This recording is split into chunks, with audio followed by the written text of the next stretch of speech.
Hello students, मैं रंजन वर्मा कृता coaching institute में आपका स्वागत है। स्टूडेंट्स 2024 का सातों सेट खत्म हो चुका। अब इसमें जो भी क्वेश्चन मिलेगा वो 2023 के सातों सेट का मिक्स मिलेगा, क्योंकि हमने जो स्टार वाले क्वेश्चन थे उसको हटा दिया है और जितने रिपीटेड क्वेश्चन थे उसको भी हमने हटा दिया है। तो चलिए शुरू करते हैं हम 2023 के पहले क्वेश्चन को। ये पहला है, किन्हीं दो धनात्मक पूर्णांकों ए और बी के लिए क्या होगा। तो फार्मूला है पहली संख्या गुणे दूसरी संख्या बराबर मासा गुणे लासा। तो इसमें ये गुणे बी बराबर मासा गुणे लासा, ये डी ऑप्शन सही हो जाएगा। पहली संख्या गुणे दूसरी संख्या बराबर मासा गुणे लासा। दूसरा है, एक शून्येतर परिमेय संख्या एवं अपरिमेय संख्या का भागफल। शून्येतर जो कि नॉन जीरो हो, यानी जीरो ना हो, कोई भी परिमेय संख्या हो, मान लो 2 ले लें, और अपरिमेय संख्या मान लो √3 ले लें, इसका भागफल वो हमेशा अपरिमेय ही रहेगा। अगर एक परिमेय संख्या है दूसरा अपरिमेय है तो वो उसका भागफल हमेशा अपरिमेय ही रहेगा। तीसरा, यदि m बराबर 5 n बराबर m+7 का मान क्या होगा।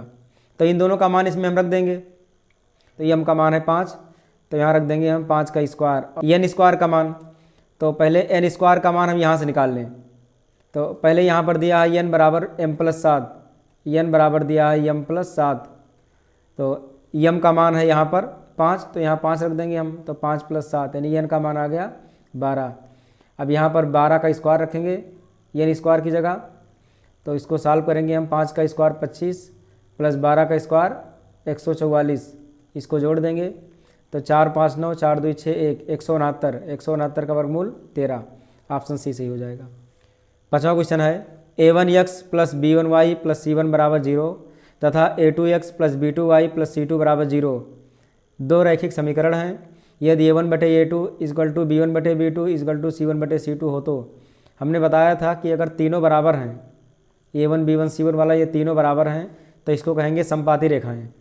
पहला वाला बराबर नहीं है तो हो जाएगा प्रतिच्छेदी, लास्ट वाला बराबर नहीं है तो समांतर। ये 3 कंडीशन होते हैं इसके। छठवां है, किसी संख्या का 1/3 भाग 21 के बराबर है। तो वहाँ संख्या, मान ले कोई संख्या x है, इसका 1/3 यानी 1/3 यह 21 के बराबर, तो वो संख्या क्या हो जाएगा। तो x बराबर 3 से गुणा करेंगे, 3 का नम 3, 3 दूनी 6, ये हो जाएगा 63। अगर किसी संख्या का 1/3 21 है तो वो संख्या 63 हो जाएगा।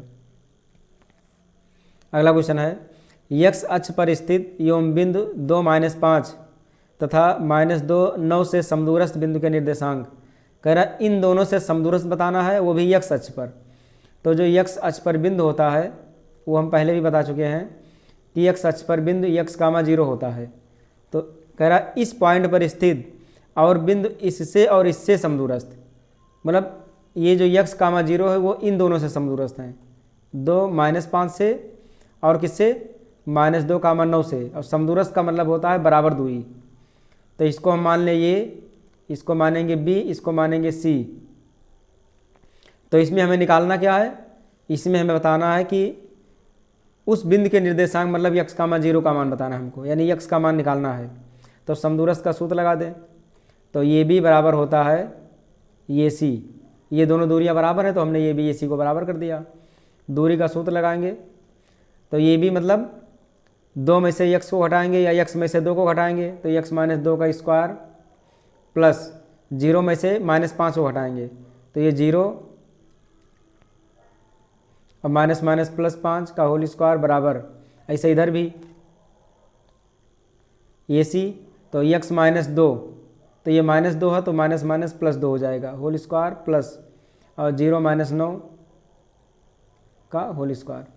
रूट से रूट कट जाएगा या दोनों तरफ का वर्ग करेंगे तो भी हट जाएगा। ये x - 2 का होल स्क्वायर, सूत्र लगाएंगे x² + 4 - 4x, 5 का स्क्वायर 25,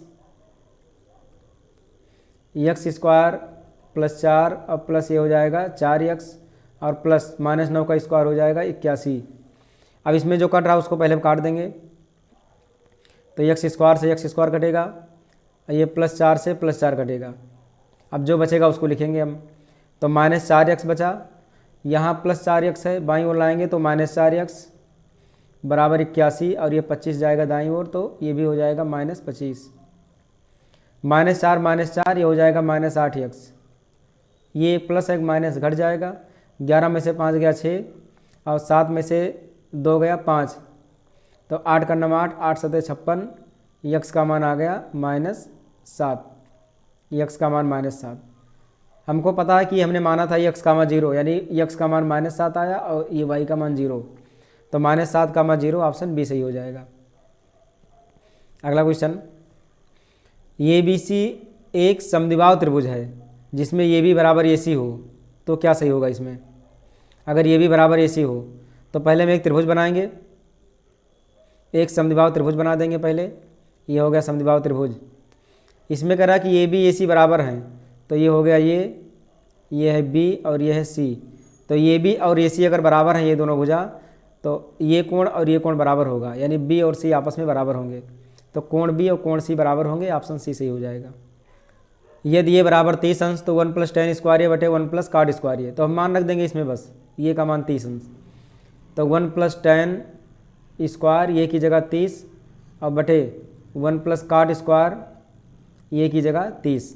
इसको सॉल्व करेंगे। tan 30 का मान होता है 1/√3, स्क्वायर है तो स्क्वायर लगा देंगे। cot 30 का मान होता है √3, स्क्वायर कर देंगे।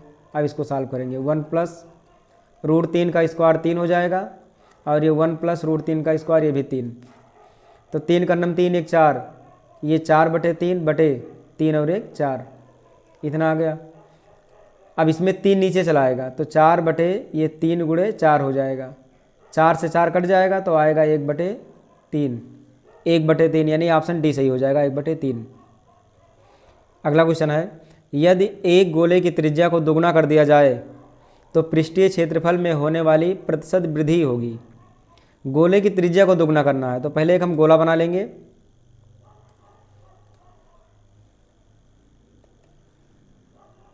ये मान लें गोला, इसकी त्रिज्या को हमने ले लिया r, ये r त्रिज्या है, तो इसका कह रहा है कि पृष्ठीय क्षेत्रफल में प्रतिशत वृद्धि बताना है, तो पहले इसका हम पृष्ठीय क्षेत्रफल निकाल लें, r त्रिज्या का गोला, तो इसका जो पृष्ठीय क्षेत्रफल होगा वो होगा 4πr², ये पृष्ठीय क्षेत्रफल होता है।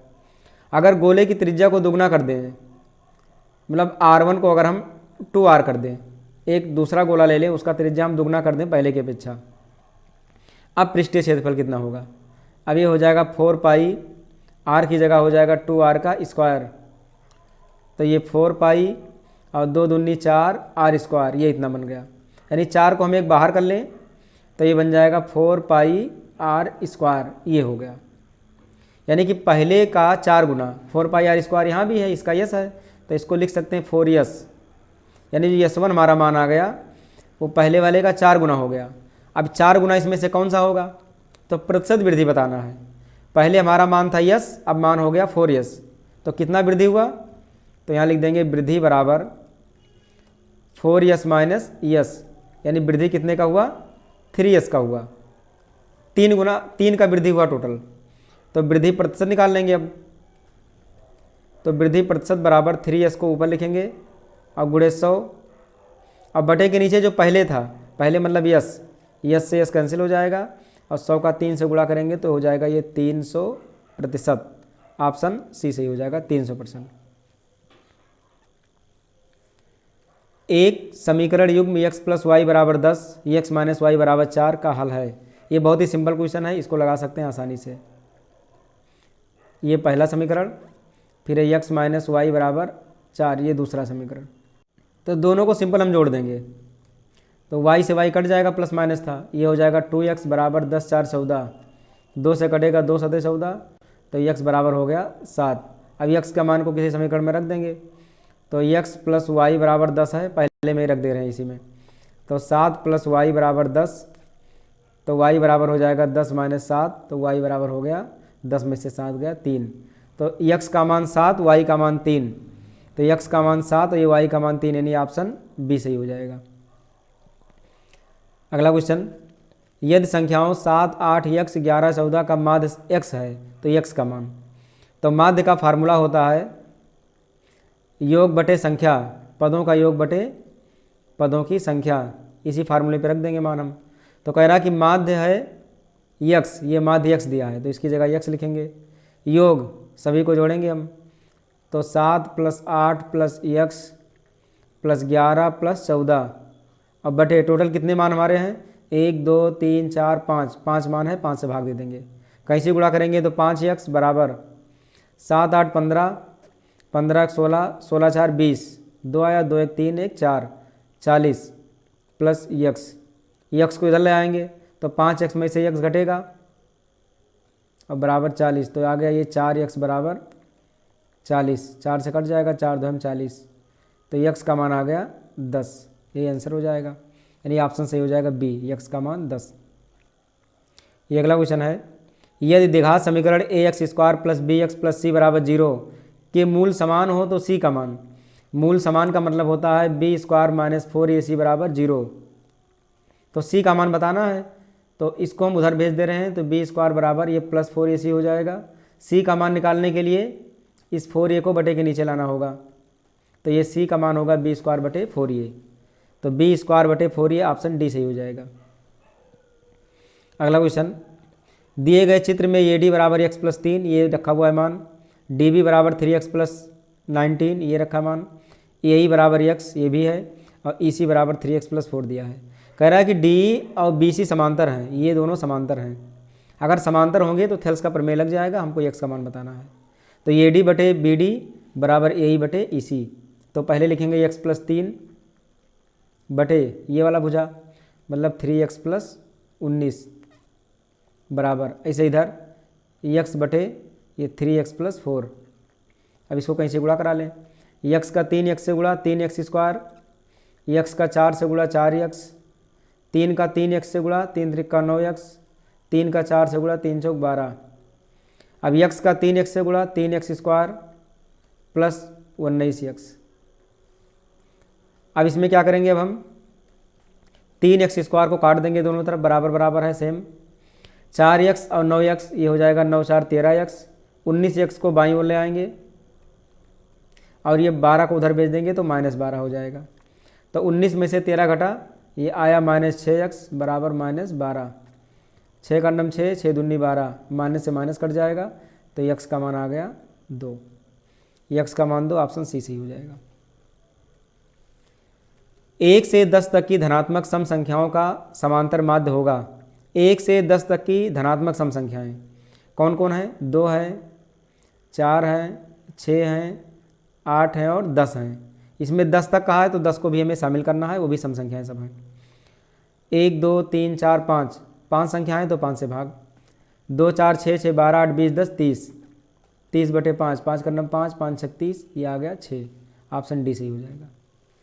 संख्या 156 का अभाज्य गुणनखंड, 156 को हम 2 2 से काट देंगे, 2 सदे 14 1 15, 2 और 16, फिर 2 से कटेगा, 2 3 6, 1 बचा, 2 9 18, अब ये 3 से कटेगा, 3 का नम 3, 3 त्रिक का 9, 13 से कटेगा, तो अभाज्य गुणनखंड आया 2 की घात 2 यानी 2 2 बार है, गुणे 3 गुणे 13, तो इसमें कौन सा सही हो जाएगा, 2 की घात 2 गुणे 3 गुणे 13,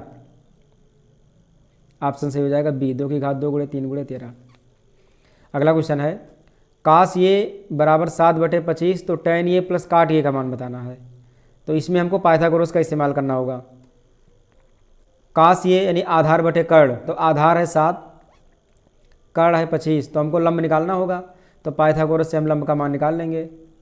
लंब बराबर होता है अंडर रूट कर्ण का स्क्वायर माइनस आधार का स्क्वायर, तो 25 25 सही है 225,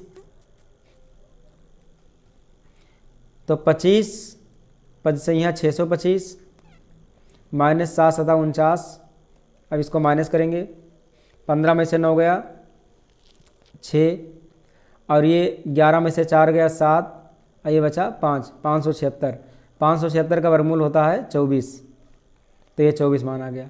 अब कह रहा है tan ये प्लस काट ये का मान हमको चाहिए, tan ये प्लस काट ये, tan मतलब लंब बटे आधार, तो लंब आया 24, तो 24 बटे 7, ये 24 बटे 7, काट का मतलब आधार बटे लंब, तो 7 बटे 24। और इसमें ध्यान देना है कि सभी का कोण सेम सेम है, ये अगर कोण सेम है तो ये भी ध्यान देना है, नहीं तो अगर कहीं कोण भी दे देता तो हमको यहाँ से देखना होता। अब 7 और 24 का एलसीएम गुणा हो जाएगा, 7 चौक 28 और 7 दूनी 14 और 2 16, 168, 168 का 7 से भाग 24 आएगा, 24 24 से यहाँ 576। 24 का 168 को 24 से भाग करेंगे 7 आएगा, 7 7 49। इसको जोड़ेंगे 9 6 15 के 5 हासिल आया 1, 7 4 11 12 के 2, 5 और 1 6, 625 बटे 168। ये 625 बटे 168 आया, तो ऑप्शन हो जाएगा डी, 625 बटे 168। ये ऑप्शन डी सही हो जाएगा इसका। ये अगला क्वेश्चन है, द्विघात समीकरण x square plus 3x plus 10 बराबर 0 के मूल, इसमें मूल निकालना है। तो गुणनखंड कर देंगे, आराम से आ जाएगा। अब चाहे ऑप्शन से मान रख के देख लेंगे, जो सेटिस्फाई करेगा वही आंसर हो जाएगा। तो x square minus 3x minus 10 बराबर 0, 10 का गुणनखंड करेंगे, घटाने पर -3 आ जाए, तो 5 दूनी 10, तो -5x और ये प्लस 2x, 5 में से 2 घटेगा -3 आएगा, क्योंकि माइनस वाला बड़ा है, बराबर 0। x कॉमन करेंगे तो x -5, 2 कॉमन करेंगे तो x -5। अब x -5 कॉमन करेंगे तो बचेगा x प्लस 2। तो यहाँ से x का मान आया 5 और x का मान आया यहाँ पर -2, 5 और -2 आया, ऑप्शन बी सही हो जाएगा। अब चाहे मान रख के भी चेक कर सकते हैं, 5 रखेंगे तो 5 25, ये हो जाएगा 25 माइनस 3 गुणे 5 और -10। अब इसको सॉल्व करें, 0 आना चाहिए, तो 25 माइनस 15 माइनस 10, 15 10 25 और -25, यानी 25 में से 25 घटा तो 0। ऐसे -2 भी रख के चेक कर सकते हैं। यदि समतल मैदान पर एक मीनार की छाया की लंबाई उसकी ऊंचाई की √3 गुनी है, तो सूर्य का उन्नयन कोण इसमें है कि मीनार की छाया की लंबाई उसकी ऊंचाई की, यानी यच अगर ये है तो यच का √3 गुना है। इसकी छाया यही है, मान लो ये मीनार है, मीनार की जो छाया है वो ऊंचाई की √3 गुनी है, तो जितना ऊंचाई है उसका √3 गुना है। तो उन्नयन कोण हमको थीटा, tan थीटा बराबर हो जाएगा लंब बटे आधार, यानी यच बटे यच √3, यच से यच कट गया, तो tan थीटा बराबर हो गया 1 बटे √3, और tan में 1 बटे √3 tan 30 का मान होता है, तो थीटा बराबर आ गया 30 अंश। ऑप्शन सी सही हो जाएगा। ये अगला क्वेश्चन है, बिंदुओं ये -4, 2 तथा b 5, 6 को जोड़ने वाले रेखाखंड का मध्य बिंदु इतना है, तो ये का मान कह रहा है इन दोनों का मध्य बिंदु ये वाला है, मतलब ये यहाँ पर रहेगा इस पॉइंट पर, अब b यहाँ पर रहेगा, ये b का पॉइंट है 5, 6, इसका जो मध्य बिंदु है, इसका मध्य बिंदु जो है p यहाँ पर रहेगा, ये बटे 8, 4। तो मध्य बिंदु का मतलब होता है दोनों को जोड़कर आधा कर दें, तो हमको चाहिए ये का मान, तो x वाले को ले लें हम, तो -4 को लेंगे और प्लस इस 5 को लेंगे और करेंगे बटे 2 और बराबर कितना मान है, ये बटे 8। इसी को सॉल्व कर लेंगे, आ जाएगा। 5 में से 4 घटाएंगे 1 बटे 2, तो ये बटे 8, 2 का 2, 2 चौका 8, कैसे गुणा करेंगे तो ये बराबर आ गया 4। ऑप्शन डी सही होगा। ये क्वेश्चन है, दिए गए चित्र में त्रिभुज ABC के आधार BC के समांतर रेखाखंड PQ खींचा गया है, इसके समांतर ये रेखा खींचा है, PQ अनुपात BC बराबर 1/3, कह रहा है ये PQ और BC ये है 1/3 में है, यानी 1:3 में है। तो हमको AP और PB का अनुपात बताना है, AP और PB का अनुपात बताना है हमको। ये कैसे आएगा, AP मतलब ये और PB ये वाला है, तो अगर इन दोनों भुजाओं को दिया है तो इसका मतलब हमें समरूपता का पालन करना पड़ेगा। अब समरूपता का अगर पालन करेंगे तो हमको लेना होगा त्रिभुज ये PQ और समरूप दिखाना होगा किसको, त्रिभुज ABC को, त्रिभुज ABC को हमें समरूप दिखाना होगा। इसके अनुसार नियम होता है कि ये छोटा भुजा यानी छोटे त्रिभुज का छोटा भुजा AP बटे बड़े त्रिभुज का AB बराबर, ऐसे यहाँ भी PQ बटे हो जाएगा BC, ऐसे यहाँ AQ बटे AC, ये होता है समरूपता के नियमानुसार। तो हमको यही लेना है क्योंकि यही हमको लाना भी है। तो AP बटे AB बराबर PQ बटे BC, ये दिया हुआ है 1/3, तो यहाँ 1/3 लिख देंगे। तो यहाँ AP का मान 1 ले सकते हैं और AB का मान 3 ले सकते हैं। तो अगर AP को हम 1 ले लें और AB को हम 3 ले लें, AB का मतलब यहाँ से यहाँ तक पूरा ये 3 ले लें मान हम, तो फिर ये PB कितना हो जाएगा, ये पूरा 3 है, ये 1 है, तो 3 में से घटेगा 2, यानी PB हो जाएगा 2। मतलब ए पी का मान 1 और पी बी का मान 2, और यही हमको लाना भी है, ए पी बटे पी बी। तो ए पी बटे पी बी बराबर हो जाएगा 1/2। अनुपात में लिखेंगे तो 1:2 हो जाएगा। ऑप्शन सही होगा सी। तो बस आज के लिए इतना ही। इसके बाद का जो भी क्वेश्चन होगा अगले वीडियो में आ जाएगा। कोशिश करेंगे कि अगले वीडियो में 2023 को ख़त्म कर दें हम। उसके बाद एक वीडियो में 2022 का जितना क्वेश्चन है ऑब्जेक्टिव उसको ख़त्म करें, फिर डिस्क्रिप्टिव वाले क्वेश्चन हम शुरू कर दें। तो फिर मिलते हैं अगले वीडियो में।